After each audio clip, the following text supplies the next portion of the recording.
by the time we're done, that would become apparent to you, that meaning. But just put it down for now. Okay, before we talk about meiosis, let's talk about something called asexual reproduction. What's asexual reproduction, somebody?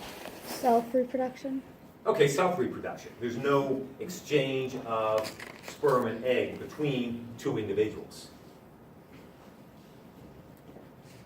Quick and easy way to reproduce yourself. And asexual reproduction has some real advantages. Not all organisms, of course, can do this. A dog can. Mammals can. Humans, of course, can't. Whales can't. Mice can't. But plants can. I shouldn't say animals can't. No, that's incorrect. Most higher animals, more complex animals, cannot. But simpler animals, some of them can. But plants can, fungi can, some protozoans can. Bacteria? Yeah, I was going to say bacteria. Bacteria, yes, absolutely can. So advantages to this is quick. You don't need to find a partner. You don't need to spend time trying to find a partner. And then once you find a partner, that takes some time thereafter to make the exchange of sperm and egg. So this is very quick. Populations will increase quickly this way. So it's a good way, if opportunity arises, to bump up your populations very quickly. And some organisms use this when a resource becomes available, maybe very abundant. What they will do is switch on to the asexual mode of reproduction in order to bump up their populations quickly and take advantage of these resources. A resource like food, or light, or space, or water. And energetically, the amount of energy used to produce a new one of you is, we might call it inexpensive. You're not expending a lot of energy to do this. So it's a cheap and easy, quick way to reproduce. Some of the organisms that can reproduce through asexual means.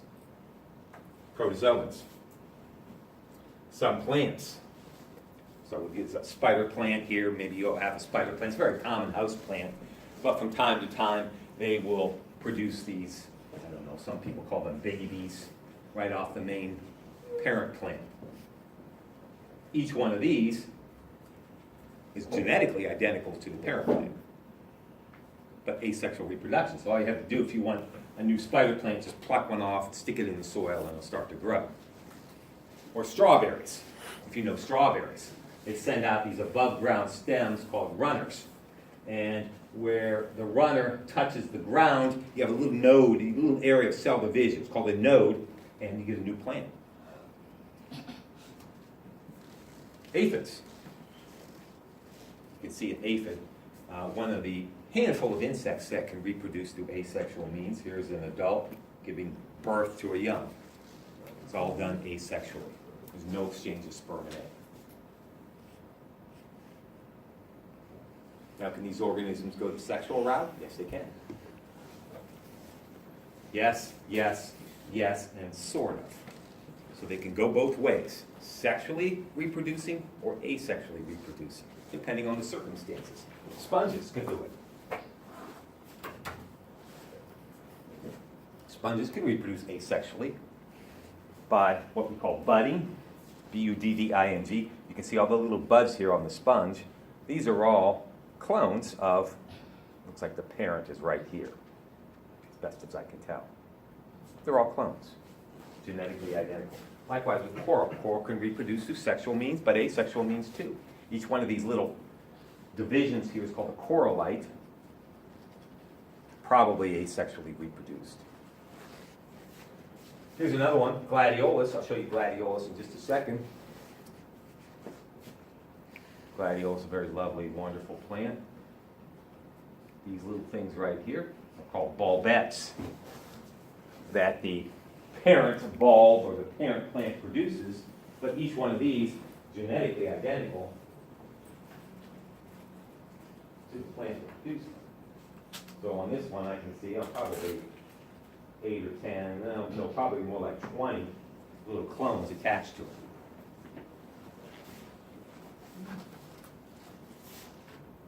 Okay, well, let's talk about sexual reproduction.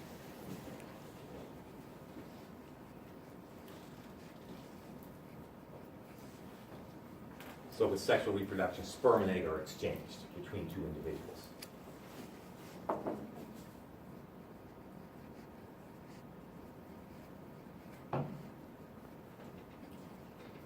We'll talk about the disadvantages, and then we'll get to the advantages. It's slower, of course. It takes time to find a partner.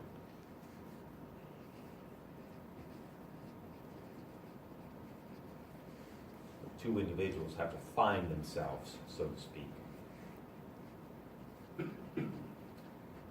As a result of being slow, the population of a particular species will increase more slowly.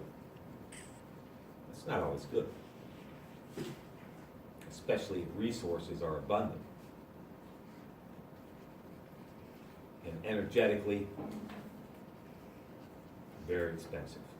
A lot of energy is used to reproduce through sexual means. Anybody who's a parent here can attest to that. Think about the amount of time, energy you put into your kids. But it's the same pretty much across the board. It varies from species to species. But I saw a show on polar bears. It's part of a bigger show, but they highlighted polar bears for a few minutes. And polar bear cubs stay with the female for up to 3 years. It's a lot of investment in your offspring, a lot of time, a lot of protection, a lot of nursing that has to take place. So energetically, that female polar bear is putting a lot of time, a lot of energy into those young. So sexual, yeah. Plants producing fruits, telltale sign of sexual reproduction. You see fruits and flowers. Humans, of course, mammals, most insects, the sexual route. Okay. Let's get rid of this for just a quick second. There, I want to show you gladiolus. Gorgeous, fantastic flowers of the gladiolus. Many different varieties. This was gladiolus right here. One of my favorite flowers. That's the sexual route. Flower, fruits, seeds. That takes time.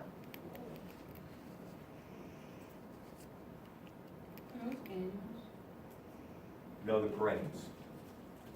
But what you have to do is, many of them are not winter hardy here, so you have to dig them up, bring them inside, and then in the spring, what I'll do is just plant this again. And it starts on the inside here, kick up a new plant, go through the cycle again. Or if you leave them out, some are hardy, but if you leave them out, the problem is what? You leave them in the ground all winter, what's the problem? Can be the problem. What? Well, if they're winter hardy, they shouldn't freeze. Animals will dig them up. Yeah. And eat them. Yeah. If you're a small mammal, wow, look at that! That's like 5 baked potatoes there if you're a mouse, for us. Think of this amount of starch in there. And what can that mouse do with that starch in the wintertime? Store it. Maybe. More likely, it's going to use it for what? Energy. Quick energy, right now. Break down the starch, hydrolyze the starch to simpler sugars and use it. Keep warm. Okay. Quick video here. All right, as we discussed in class, some organisms have the ability to reproduce through both sexual and asexual means. One plant that has this ability is the gladiolus. And I think we saw the gladiolus earlier in the semester. But if we haven't, take a look. Here it is. There it is right here. Not much to look at anymore. It's done blooming for the year. It's late October. is done growing for the year. But the gladiolus can reproduce sexually and asexually. Now the sexual route is through the production of a flower. That is the end result of flowering. It's a fruit. Certainly not an edible fruit to humans. Gladiolus isn't interested in humans. As I break it open, a couple seeds there left.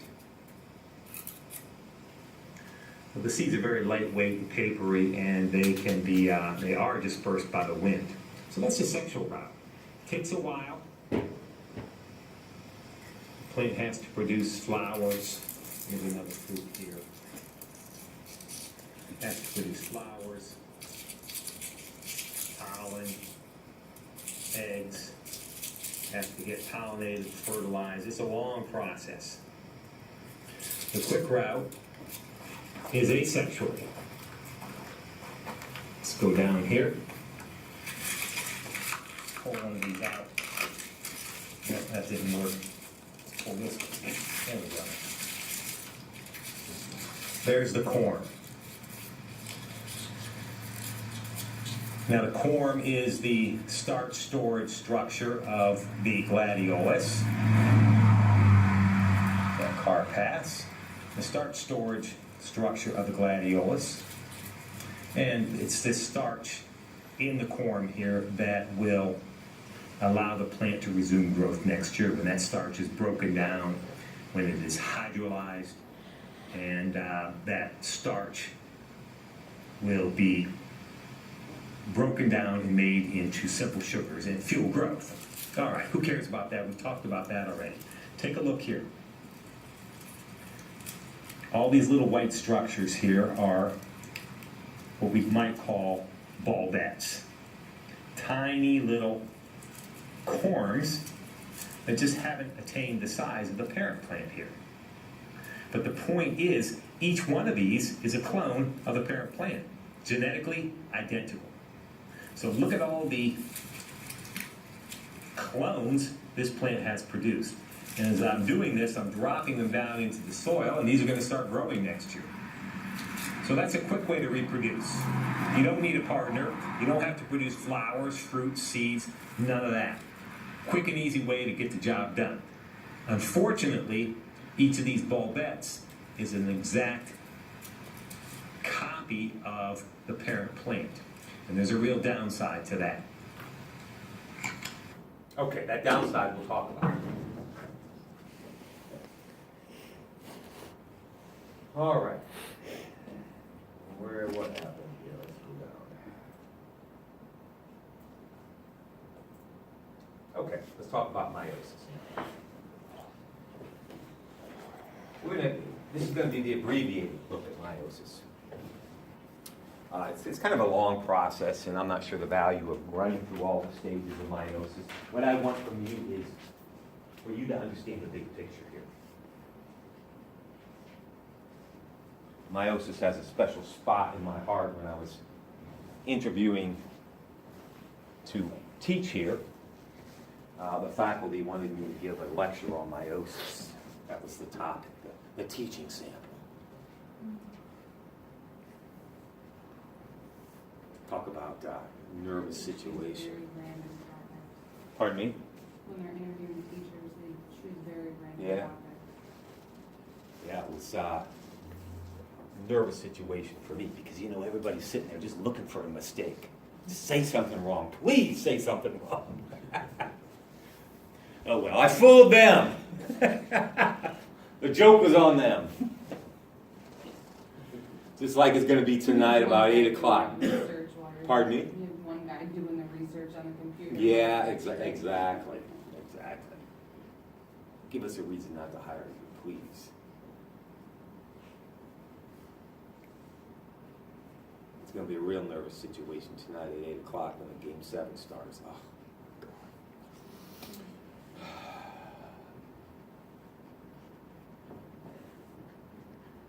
I'm going to be a very happy person tomorrow or a very depressed person tomorrow. You don't understand.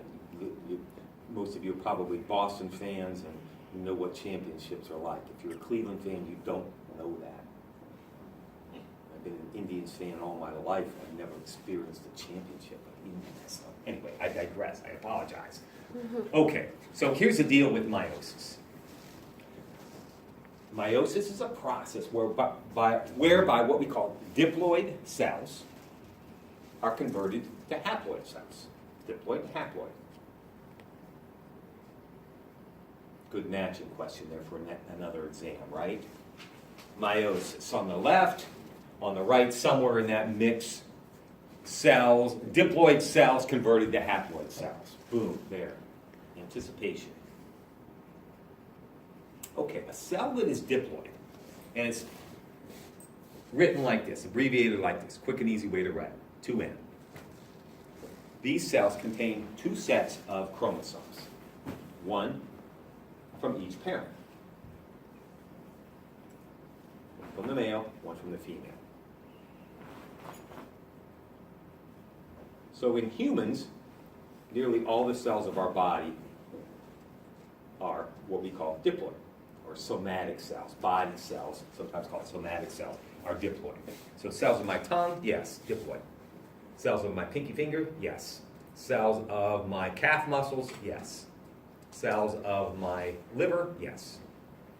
Have half the chromosomes from dad, half the chromosomes from my mom. Likewise with all you. Okay? All right, those are diploid cells. Haploid cells, on the other hand, abbreviated simply N, are cells that contain only one set of chromosomes. And specifically, in the females in this room, the only haploid cells in your body are your eggs. Egg cells. Males, only haploid cells in your body are the sperm cells you produce. That's it. So, of course, the vast majority of cells in our body are diploid. These haploid cells are really important. All right, so what? All right, so meiosis is the conversion of that to that. That to that. All right, why do we need to do this? So it occurs in organisms that reproduce sexually.